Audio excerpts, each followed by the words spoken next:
Teman-teman, hari ini saya akan berbicara mengenai arus kas atau cash flow ya. Jadi judulnya kenali arus kas Anda. Kesalahan selama ini orang menganggap jika memiliki penghasilan besar, memiliki rumah besar dan mobil itu artinya orang itu kaya. Ini tidak selalu benar. Yang benar adalah tergantung bagaimana arus kas kita, datangnya dari mana dan perginya kemana. Ini yang menentukan apakah kita ini tergolong orang miskin atau orang kaya. Ada 3 macam arus kas, teman-teman. Yang pertama arus kas orang miskin, yang kedua arus kas orang menengah, dan ketiga arus kas orang kaya. Jadi kalau kita ingin digolongkan sebagai orang kaya, kita harus memiliki arus kas orang kaya. Sekali lagi bukan besarnya penghasilan, tapi dari mana datangnya penghasilan tersebut. Nah, ini saya kasih contoh arus kas orang miskin. Jadi pemasukan datang dari pekerjaan, begitu ada penghasilan, habis untuk pengeluaran. Jadi untuk biaya makan, sewa, rumah, ya, pakaian, hiburan, kesenangan, dan kesehatan dan seterusnya. Jadi orang-orang miskin ini mereka tidak sempat memikirkan aset.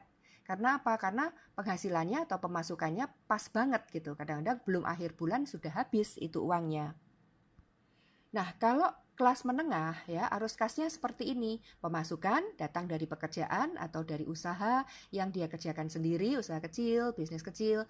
Nah, pemasukannya tentu lebih besar daripada kelas miskin gitu. Tapi apa yang terjadi? Pemasukan itu digunakan untuk membeli liabilitas atau beban. Ya, contohnya membeli rumah, mobil, jalan-jalan, traveling, ya hutang kartu kredit untuk membeli barang-barang konsumtif, gadget, pakaian, tas sepatu yang mewah, ya sehingga apa yang terjadi? Pengeluaran rutin setiap bulannya.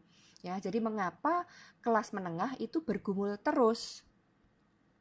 Karena orang kelas menengah, mereka menggunakan penghasilan atau pemasukan untuk digunakan membeli liabilitas ya untuk lifestyle. Jadi makin besar penghasilannya, makin besar pula ya spendingnya. Ya, jadi kadang-kadang mereka memperbesar penghasilan dengan menambah pekerjaan, bekerja lembur, ya usaha sampingan. Tapi apa yang terjadi? Pemasukan naik, lihat liabilitasnya juga naik, lifestyle-nya naik. Yang tadinya cuman rumah kecil, ya karena penghasilannya naik, ganti rumah yang lebih besar. Ya mobilnya 1 tambah 2. Jadi pokoknya penghasilan tadi ya terus digunakan untuk meningkatkan liabilitas. Sebesar apapun penghasilannya, pengeluarannya juga ikut menyusul bertambah besar ya, sehingga apa yang terjadi ya kehidupannya seperti ember bocor, teman-teman ya. Jadi mereka tidak menginvestasikan penghasilan untuk aset. Jadi mereka tidak punya aset ya, kayak ember bocor ya, kerja terus sampai tua ya.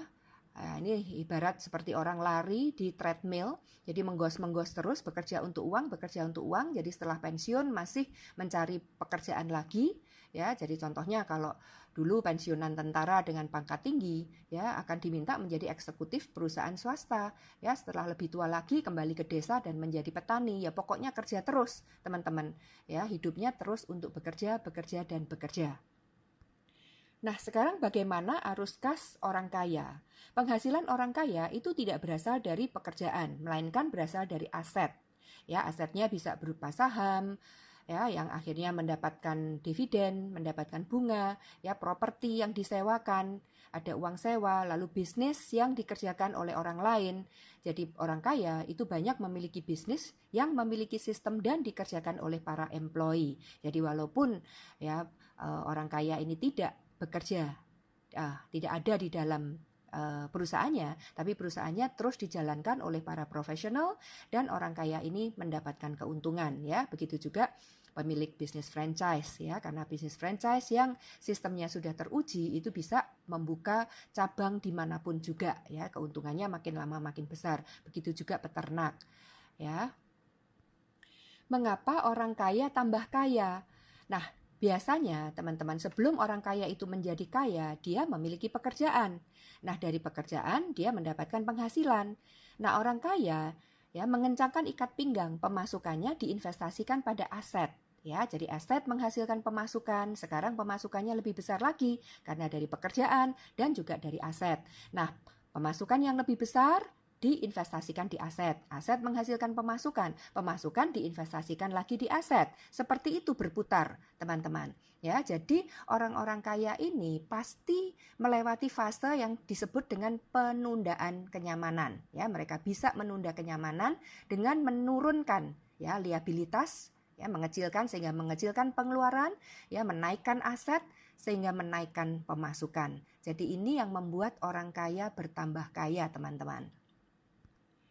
Kebiasaan orang kaya, teman-teman, itu yang pertama mereka bekerja keras untuk meningkatkan penghasilan. Jadi banyak orang mengatakan pada saya, Bu, bagaimana saya bisa membeli aset karena penghasilan saya masih kecil. Ya, nah orang kaya semuanya juga seperti itu. Awalnya penghasilannya kecil, tapi mereka bekerja dengan smart, ya, bekerja dengan giat sekali. Lalu menyisihkan penghasilannya 10-50% untuk diinvestasikan yang aman. Ya, jadi teman-teman hati-hati menginvestasikan. Jadi banyak orang salah menginvestasikan di investasi bodong sehingga akhirnya tertipu, uangnya habis ya. Tapi orang-orang kaya itu pandai, mereka membeli aset ya yang aman ya, dan tapi mereka terus bekerja keras untuk meningkatkan penghasilan. Jadi ingat tukang becak di Jawa Tengah ya. Jadi awalnya dia menyewa becak. Ya, akhirnya dia harus membayar uang sewa, lalu dia mengumpulkan uang, ya menyisihkan penghasilan, akhirnya dia bisa membeli becak sendiri. Nah, sekarang dia sudah tidak perlu membayar uang sewa. Dia terus narik becak, disisihkan terus ya, disisihkan untuk membeli aset, akhirnya dia bisa membeli satu becak yang lain. Nah, becak yang satu ini disewakan. Jadi dia sekarang mendapatkan dua sumber penghasilan, satu passive income dari becak yang disewakan dan dia masih tetap menarik. Nah ini luar biasa teman-teman. Jadi dia nggak berhenti menarik becak, maka dia tetap mendapatkan active income. Nah dikumpulkan lagi penghasilannya membeli becak yang ketiga. Nah sekarang ada dua becak yang disewakan, ada dua passive income tapi dia masih tetap juga menarik becak. Nah ini luar biasa sekali. Akhirnya singkat cerita tukang becak itu menjadi bos becak. Ya, teman-teman, jadi itu sebenarnya perjalanan orang kaya pun tadinya juga dari ya cara meningkatkan penghasilan dan menyisihkan penghasilan untuk membeli aset. Nah, kebiasaan orang kaya adalah dia bisa menunda kenyamanan. Jadi mereka punya uang tapi tidak digunakan untuk membeli barang konsumtif, tapi membeli barang yang produktif atau membeli aset. Ya, nah kebiasaan berikutnya adalah mereka mengumpulkan aset. Tidak hanya satu aset ya, jadi aset yang pertama menghasilkan penghasilan ya seperti tukang becak tadi ditambah dengan penghasilan pekerjaan, lalu dibelikan aset yang kedua, aset kedua menghasilkan penghasilan ya ditambahkan untuk membeli aset yang ketiga dan seterusnya sehingga penghasilan Anda akan makin besar dan makin besar seperti bola salju yang menggelinding, teman-teman. Nah, apabila passive income Anda telah menjadi lebih besar dan lebih besar lagi dan bisa membiayai hidup Anda sudah bisa memiliki kebebasan waktu dan kebebasan finansial. Ya, Anda punya banyak waktu untuk membantu orang lain, melakukan hobi atau kesenangan Anda yang tertunda kemarin, ya. Jadi Anda sudah aman karena lifestyle Anda, kehidupan Anda sudah ditopang dari penghasilan pasif. Nah teman-teman, silahkan mengenali arus kas Anda. Dari mana datangnya penghasilan Anda?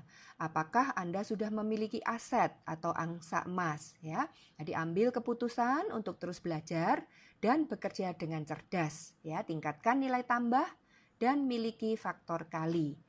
Baik teman-teman, sampai jumpa di puncak sukses.